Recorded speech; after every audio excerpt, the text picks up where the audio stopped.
LLC is a sexy ass term on the internet. If we're just being honest, right? Indeed. People see LLC, get an LLC, hire your kids, and you can pay them $12,000, and it's gonna hit every time, bro. $12,950 now.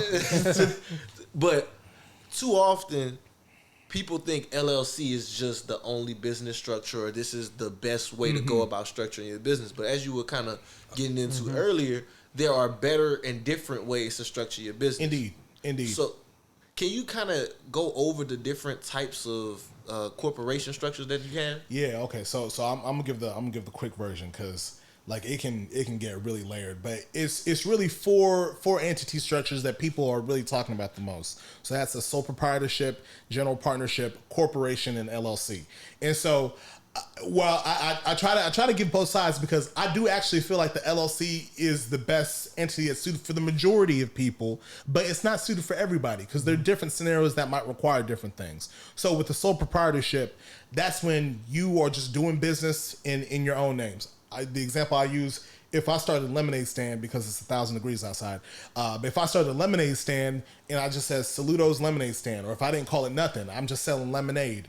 I got the sugar and the lemons and the water, and we sell it. I'm a sole proprietorship.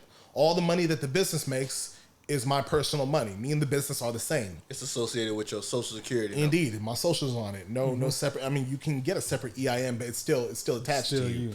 And so, if somebody drinks my lemonade and they get sick and they have to go to the hospital and they sue my business, they're suing me personally. Me and the business are the same thing. That's sole proprietorship.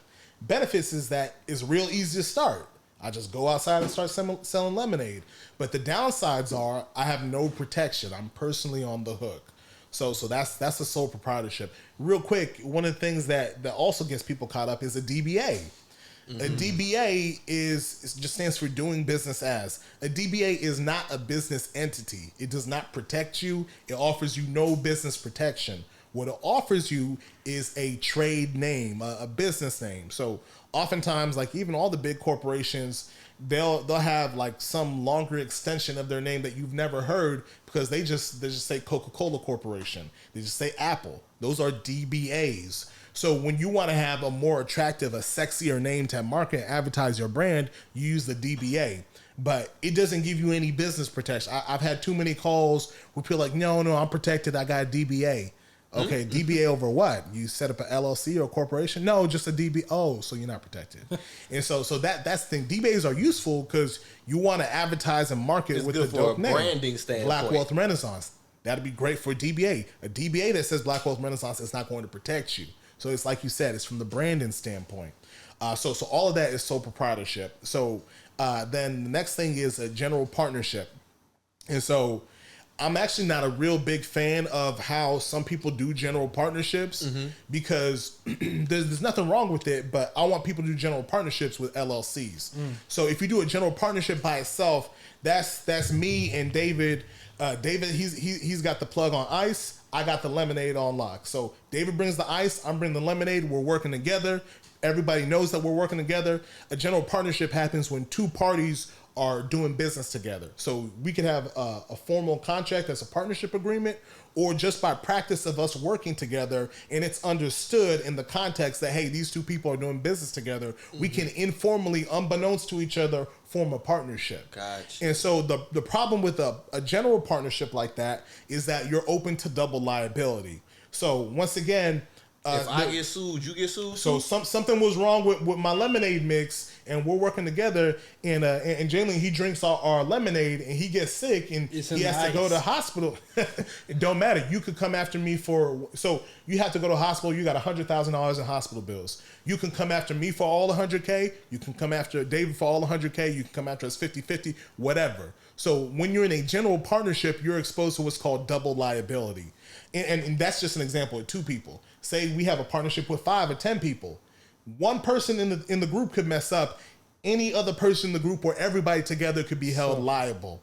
And so that's not a big fan of it because number one, there's no protection. There's no business liability protection. And then there's additional exposure. Anything that anybody does can expose you to all the liabilities of the company. So I'm just not a big fan of it.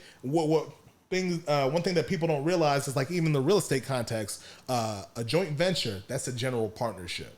So, really? Yeah, the joint venture agreement is just another name for a general partnership. So it's not necessarily a bad thing if I have my LLC and you have your LLC and we do a JV, no problem, because everybody's entity is still protected. Gotcha. And so you can't come after me personally because my entity was in the JV. But if it's just me by myself JVing with something goes sideways at title, and the seller or the buyer feels some type of way, and they got the time and the money to come after you, you're personally on the hook if you're doing a general partnership in your own personal name or a JV in your own personal name. So that's a partnership. I'm not typically a fan of it unless you're doing it inside of a business entity where you are protected. So then the next side is a corporation. Corporation, business entity. So now we're in the category of stuff where you actually do have protection. So a corporation gives you protection. Corporation's the oldest entity in the book. You have liability protection. If I'm Soluto's Lemonade Corporation, Jalen gets sick off my lemonade, he can only sue the corporation. He can't come after me personally.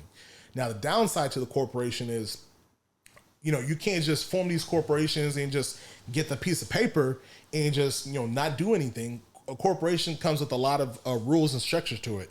You got to have a board. You're probably going to have officers delegated. You're going to have to follow specific rules to actually run the corporation the right way. Because if someone sues me and I say I have a corporation on paper, but they're like, you haven't had a shareholders meeting in 10 years. You don't have a functioning director. You don't have a board. They don't report to nobody. You said you have officers, but you have no jobs.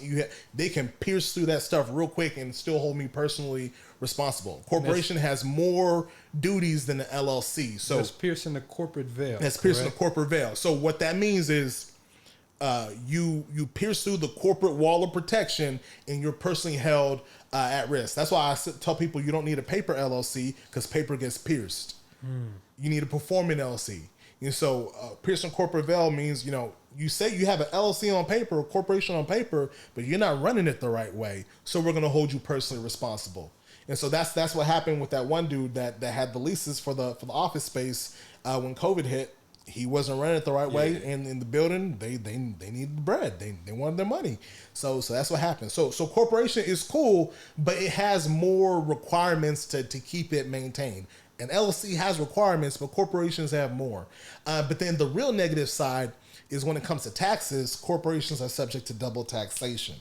So as a corporation, as an owner of the business, it's called actually a shareholder. So the corporation makes money and the corporation gets taxed at the corporate rate. Right now it's 21% until Congress says different. But then when you cut yourself a check from the corporation, you get taxed at your personal rate. So you can't get paid out of the corporate. It's not like an LLC. You can just take a draw. You can't get paid out of the corporation until you assign yourself a check from the corporation. So you have the corporate tax and then you have your personal tax. So you get taxed twice. So that's why for most business owners, the corporation is not the best look because especially when you're in startup mode, you don't need to be drawing capital out of the money to pay taxes 2 times. So corporation will protect you. Logistically, practically, people typically don't do that. You'll see corporations when it's typically a tech startup. It's easier to fund. Angel investors, venture capitalists, people like that, they're familiar with corporations, so they know how to fund those things. You can do the same thing with LLCs, but corporations they're more comfortable doing it with that. But that's not the majority of people.